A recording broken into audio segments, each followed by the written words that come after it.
Hey crew, Conrad coming at you with a classified ad review on this awesome 4-seat rear engine ecotec powered dual sport car. That's right, I'm going out of my comfort zone a little bit of being the sand car guy, and we're going to review a dual sport car that feels comfortable in the sand dunes as well as in the open desert. So let's jump inside and take a closer look. So this sand car is brought to you by Sandcar Buy-Sell crew member Edgar Sanchez. He is based out of Hesperia, California, so hence the dual sport. I guess if you've got the desert right at your disposal, right? Lucky guy. And he's asking $17,000 for this car, which seems like a heck of a deal if you ask me. So let's see what he states. 4-seater sandrail with a 2.4 ecotec engine, which, by the way, I just learned actually that's an all aluminum engine, so I'm thinking my wheels are already turning for future projects, right? Has a fully built 002 transmission with close ratio gearing, Fox coilovers front and back, race trim seats, crow belts, front and rear disc brakes, 15-gallon fuel cell, HID lights all around, brand new Raceline beadlocks, and CST Apache tires. Those are nice. And he's got paperwork, pink slip in hand, and everything is up to date. Okay, so let's jump into the pictures and see what we see. Okay, crew, so let's jump into the driver's side and see what we see. If you've watched this show long enough, you know I'm really big on A pillars and B pillars. And boy, does this car deliver. We've got it almost vertical, right? I mean, verticals like this, don't get me wrong, but straight up A-pillar with a really tight bend in it. Makes it really easy to get in and out of the car, plus it's super safe, stout, and strong. Secondarily, the B-pillar placed behind the seat, right? So I gather with this being a dual sport car, chances are you're gonna be running desert. You're gonna be running desert. Of course you're gonna be running desert. You're gonna be running helmets. You're going to be running helmets in this when you're going through the desert. Your head is really far from the B-pillar, so safety straight away, right? Okay, so what else do we see? We've got a beam front end, so a wider beam front end with Fox coilover shocks. Really nice lacing in this, structurally sound. Check out the side steps. A lot of guys forget to put the side steps on, and it's hard to get in and out of your car, especially when you've got the side panels on it, right? So really nice touch to have that added in. Full length for your drivers and passengers to be able to get in and out. Full set of side panels all the way up to this front end. So if you're throwing rocks and mud or anything like that, you're going to be well protected by those side panels. I did ask if these were decals or if it was painted, and he said it was high quality wrap, right? These flames that are on here. So if you decided to change it and maybe put your company logo or something else on there, you can peel off those flames, but don't, they're super nice, right? Also, I can see some HID headlights on here, and check out the roof rack. How awesome is that? Man, you can almost use this as a chase vehicle too. I don't know. I'm not an off-road racer yet, but I will be heading out to the desert and learning about that industry as well, because I'm pretty much just a straight sand car guy, but this car looks like a lot of fun, right? Full HIDs across the top, brand new wheels and tires, right? I think he's probably driven around the block, right? So you get a brand new setup, super nice. I really dig them. Okay, so let's check out the next photo. Okay, so now we get an up-close shot of this front end, and boy, I'll tell you what, some guys, well, they know how to build them, and this car is definitely built right. So take a look at the structure through here with the shock towers, the X that you've got going through here, this front piece coming down to the front beam, which, as I mentioned earlier, it had a widened front beam. That's welded to the chassis, right? This isn't a bolt-on deal, so you're going to have a wider beam that's welded to the frame, really nice bumper in the front. Looks like we've got a skid plate on there. And then beyond these bitchin' Fox shocks, we've got longer and wider front trailing arms that have been reinforced. So if you guys don't know how these setups work with the coilover, you actually run a threaded through rod through your beam, and then you have that little clamp on the end that holds everything together so you can convert over to that coilover.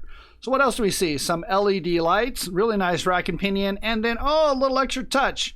Steering shaft is chromed as well. So really nice setup. Okay, next photo. Okay, so here's a couple of photos up close from basically inside the front end, right? So we see that rack and pinion. Again, I already mentioned the chrome shaft on that, but check out what we got here.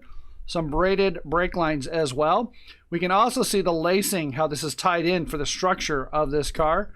Super stout, super strong, really nice setup. I like that. You know, I'm a sand car guy. We do so much stuff lightweight. So I see some things in this, I'm like, oh, I'm kind of geeking out on a little bit, right? Also, we've got the CNC pedal assembly with the larger master cylinders. Looks like we've got a flat gas pedal on there as well. Full aluminum floor all the way across. Again, sand car guy run expanded metal, so We've got a full solid floor in there for protection from the rocks and debris that are going to be coming up from underneath the car, which of course, you know, you run this thing with a set of sand tires and it's going to protect you from the sand as well. But super nice. Okay, next.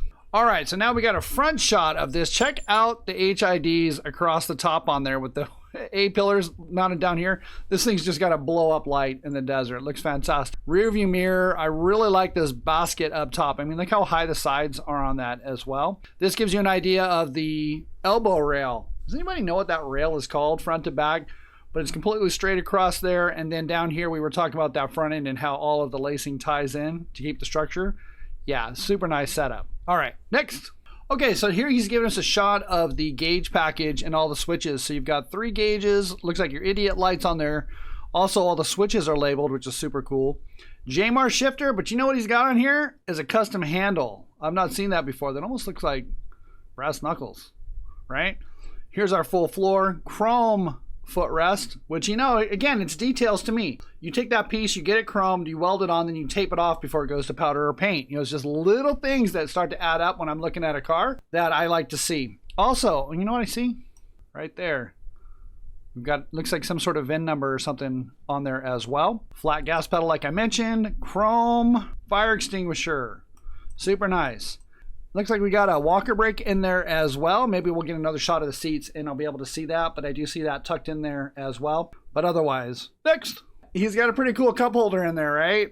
Most guys don't even bother to put a cup holder in, so that's super cool. Looks like we got a nice leather wrapped steering wheel. I do see the walker brake on there now. We get a better shot of that. Crow harnesses, which is super nice quality.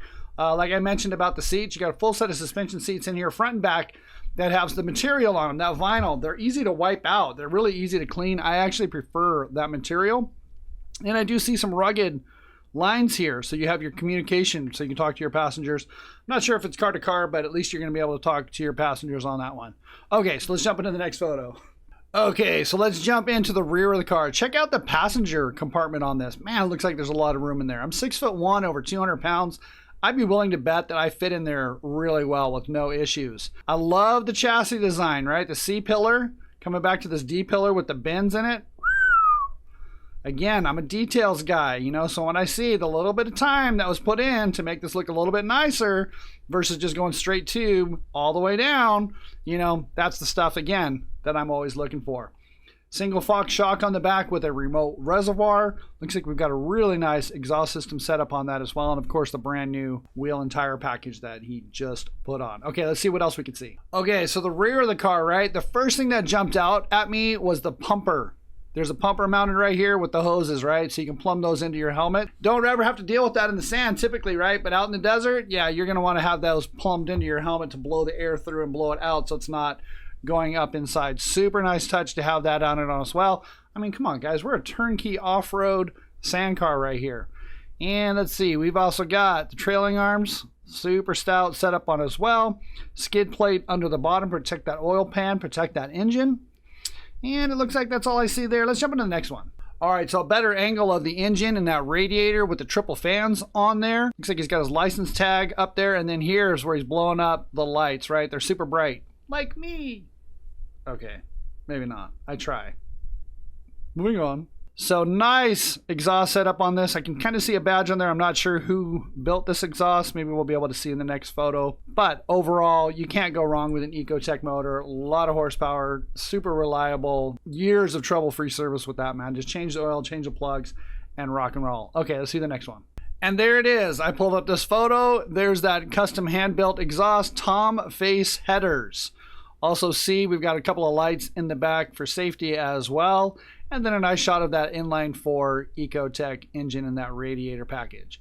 All right, so super bitchin'. Let's go ahead and button this up.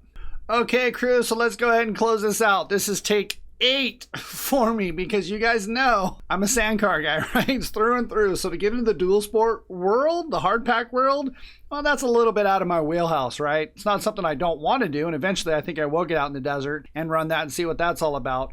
But I would be very comfortable picking up this car, very well built. Oh, and then I forgot, we mentioned the disc brakes. We couldn't see them in the photos, but it's got 4-wheel disc brakes on it as well. So it's got lots of go and it's got lots of stop. Very reliable engine and transmission package that you got there. You can put your family in it and it'd be very safe, or run it as a chase vehicle, right? If you're running one of these races out here, what is that? Barstow to Vegas or Midform? I don't know. I don't know all that stuff. Somebody get me out in the desert. I want to go for a ride. Otherwise, if you want more information about this car, go ahead and leave a comment here or go to the Sandcar Buy Sell Crew Facebook page.